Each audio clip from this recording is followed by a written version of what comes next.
बच्ची भैया थोड़ी ही कुर्सी करेंगे इधर आओ नहीं जी इधर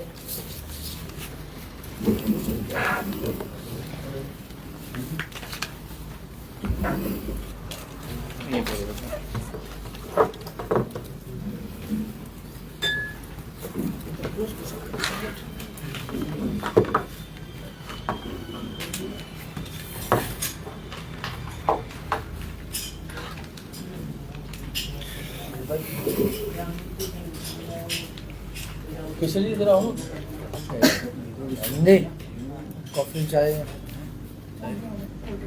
कोल्ड चाय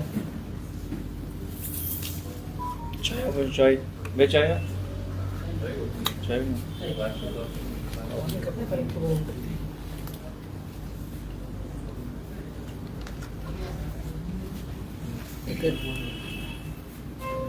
ये मेरी शिक्षाएंगे क्या कुछ किस तरह से घोषणा पत्र आता है और क्या कुछ उम्मीद रहेगी लोगों से। देखिए, आज सभी मीडिया बंधुओं का शुक्रिया।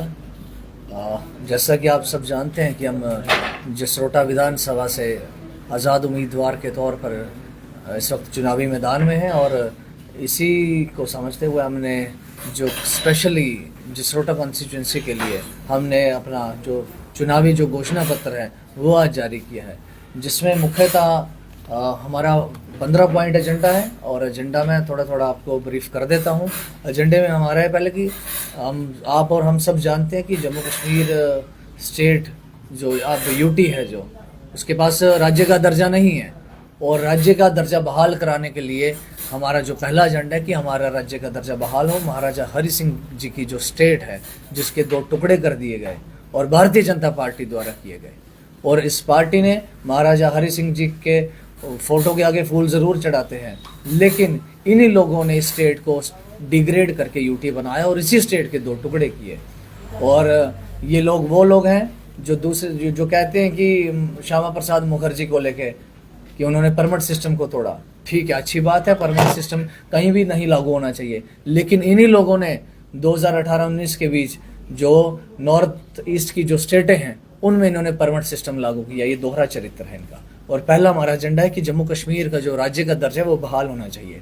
दूसरा है बेरोजगारी को लेके। हम देख रहे हैं जम्मू कश्मीर में बेरोजगारी बढ़ी हुई है, और हमने साफ कहा है कि सरकारी जो नौकरियां हैं, वैकेंसी हैं, उनको फ्री ऑफ कॉस्ट फॉर्म लगा के उनको जल्दी से जल्दी फिल किया जाए। और हमारी जो हिस्सेदारी है इंडस्ट्रीज़ के अंदर, हमारे जो नौजवानों के रोज़गार है इंडस्ट्री के अंदर, आज हमने देखा बाहर के लोगों को इन्होंने बसाने का कार्य किया है। 80% से 90% लोग हमारे होने चाहिए थे, क्योंकि हमने अपनी ज़मीन दी है, जंगल हमने दिए हैं, ज़मीनें हमने बर्बाद की हैं, हमने अपनी आबो हवा ख़राब की है, हम लोगों ने इनको सब कुछ दिया है, सब्सिडी हमारे स्टेट की खा रहे हैं। लेकिन जब नौकरियों की बारी आई तो बाहर के लोगों को यहाँ प्रेफरेंस दी गई। हमारे लोग लेबर क्लास में लगे हैं, 10,000 रुपया उनको दिया जाता है और 12 घंटे उनसे काम लिया जाता है।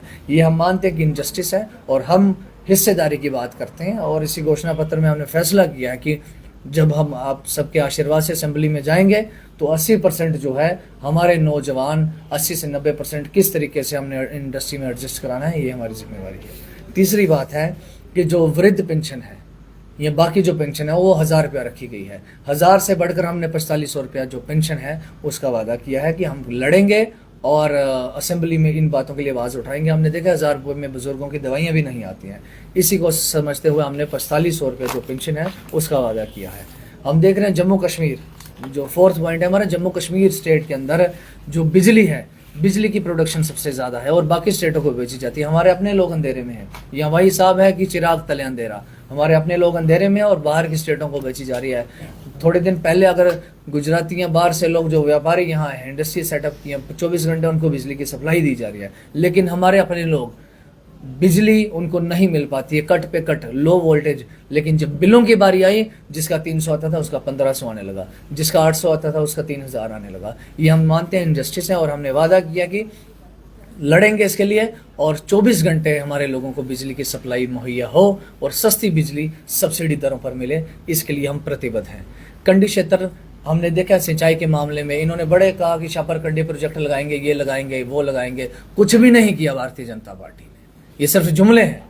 इसलिए हमने फैसला किया है कि कंडी क्षेत्र में सिंचाई के लिए हम चेक डैम बना के लिफ्ट इरिगेशन द्वारा कंडी को जो सिंचाई करेंगे, जो इरिगेशन है उसको इस तरीके से दुरुस्त किया जाएगा। नौजवानों के खेलने के लिए यहाँ कोई मैदान नहीं है, नौजवान नशे की ओर जा रहा है। हमने फैसला किया कि हर पंचायत के अंदर एक अच्छा स्टेडियम होना चाहिए।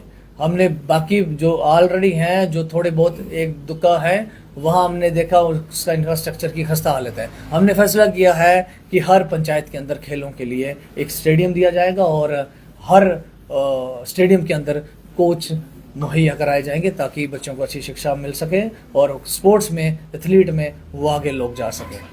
सातवां जो हमारा पॉइंट है, हमने देखा कि पिछले 5, 6, 7 सालों में किस तरीके से चिट्टे का व्यापार बढ़ा है। हमारे नौजवान उसकी लत में है और परेशान है।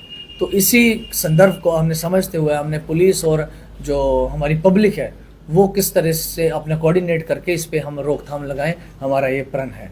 क्योंकि भारतीय जनता पार्टी के कार्यकाल में चिट्टे का व्यापार यहाँ फला फूला है और इन्हीं लोगों ने, अगर सरकार, पुलिस का काम था रोकना, पुलिस ने नहीं रोका।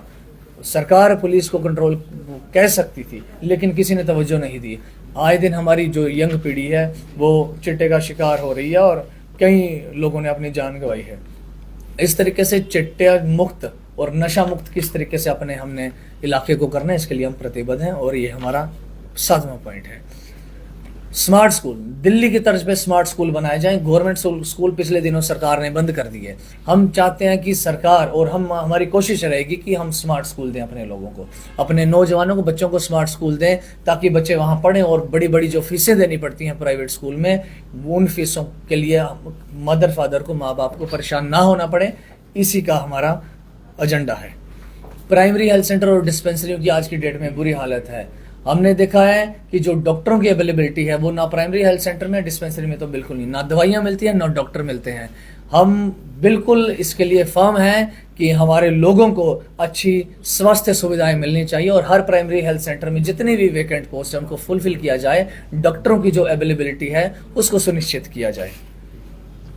हमने देखा कि हमारा जो कंडी क्षेत्र है वहाँ रोड कनेक्टिविटी बहुत बड़ा इशू है, मोबाइल की कनेक्टिविटी बहुत बड़ा इशू है। पिछले दिनों कोविड आया, बच्चे पढ़ नहीं सके क्योंकि वहाँ मोबाइल कनेक्शन थे ही नहीं और ऑनलाइन क्लासेस चल रही थी। हमने फैसला किया कि हम जहाँ आज आधी से ज़्यादा जो इलाका है कंडी क्षेत्र का, वो वहाँ सड़कें प्रॉपर नहीं है और जो ऊपर वाले फार फ्लंग एरियाज है वहाँ नेटवर्क की बहुत कमी है और हम प्रतिबद्ध हैं। हम इसके लिए बिल्कुल प्रण लिया है कि हम अपने लोगों को रोड कनेक्टिविटी हर मौसम में किस तरीके से रोड कनेक्टिविटी दी जाए, उसके लिए हम कोशिश ज़रूर कदम उठाएंगे और फ़ोन कनेक्टिविटी हर गांव में पहुंचे और डिजिटल भारत के जो झूठे ये सपने दिखाते हैं उनको सही मायनों में किस तरीके से हम खरा उतारेंगे, इसके लिए हम प्रतिबद्ध हैं। Daily wager, contractual, temporary, need based employ, ये सिस्टम सरकारें बंद करें। ये जो तौर तरीके हैं ये बंद करें और किस तरीके से जो ऑलरेडी हैं उनको परमानेंट किया जाए, इसके लिए हमने कदम उठाने हैं। और आने वाले दिनों में सरकार ऐसी कोई भी जो टेम्परेरी एम्प्लॉयमेंट है, जो कॉन्ट्रेक्चुअल एम्प्लॉयमेंट है, उसको बंद करे, इसके लिए हम कदम उठाएंगे। जल जीवन मिशन की जो हम इम्प्लीमेंटेशन देख रहे हैं वो नहीं, ग्राउंड पे नहीं दिख रही है। हर घर जल, हर घर नल का जो वादा है वो हमें नहीं दिख रहा है पूरा होता हुआ है। लोग गंदा पानी पीने को मजबूर है। हमारे पास, हम जा रहे हैं तो हमारे पास वीडियो तक पड़ी है कि लोग किस तरीके से गंदा पानी पी रहे हैं, कभी कहीं से, कभी छोटे छोटे रिसोर्सेज से वो पानी लेते हैं अपने लिए। और हमने देखा है कि हमारे लोगों को बड़ी परेशानी होती है क्योंकि फार फ्लंग एरिया है, लोगों को परेशानी है, यातायात के कोई साधन नहीं है। किस तरीके से सरकारी साधन मुहैया कराए जाएं पब्लिक ट्रांसपोर्ट के लिए, उसके लिए हम सुनिश्चित हैं। हर पंचायत के अंदर हमने फैसला किया कि स्किल सेंटर, डेवलपमेंट सेंटर खोलेंगे और इसी तरीके से हमारे नौजवान स्किल हों और बाकी जो दायरे हैं वहाँ अपने आप को कुशल बना के अपने रोजगार के और नए साधन पैदा करें। फाइनली जो हमने कहा है, सरकार अगर हम बेरोजगारों की, सरकार अगर नौजवान जो पढ़े लिखे हैं अगर उनकी रोजगार का अगर जिम्मेवारी नहीं ले सकती है तो इस सरकार को हमें यूनिवर्सल बेसिक इनकम का जो कंसेप्ट है जो पूरे विश्व के अंदर है कि बेरोजगारी भत्ता हमारे नौजवानों को दिया जाए। ये था हमारा जो 15 पॉइंट का मैनिफेस्टो है और ये हम इम्प्लीमेंट कराने के लिए प्रतिबद्ध रहेंगे। लोगों का आशीर्वाद, सहयोग और प्यार की ज़रूरत है जी।